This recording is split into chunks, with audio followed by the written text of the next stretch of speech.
ఒక అడవిలో కోతి పేరు మిట్టు. అది చాలా తెలివైనది. కానీ ఒక పెద్ద సమస్య, బాగా ఆలస్యం చేస్తుంది. పక్షులు గూట్లు కడుతుంటే, కుందేళ్లు ఆహారం దాచుకుంటుంటే, మిట్టు మాత్రం చెట్టు కొమ్మపై ఊగుతూ జీవితం ఎంజాయ్ చేయాలి యార్.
ఒకరోజు వృద్ధ తాబేలు చెప్పింది, మిట్టు, చలికాలం వస్తోంది. నీకు గూటి లేదు, ఆహారం లేదు. ఏమిటి నిజమా? చలి వస్తే అప్పుడే చూస్తాం. సరే. కొన్ని రోజులకు గాలి బలంగా వీచింది. చెట్లు ఊగిపోయాయి. చలితో మిట్టు వణికిపోయింది. పండ్లు దొరకలేదు. వాన పడింది. దాచుకునే చోటు లేదు. మిట్టు ఏడుస్తూ తాబేలు దగ్గరకు వచ్చింది.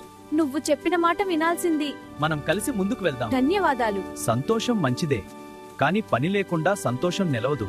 అర్థమైంది.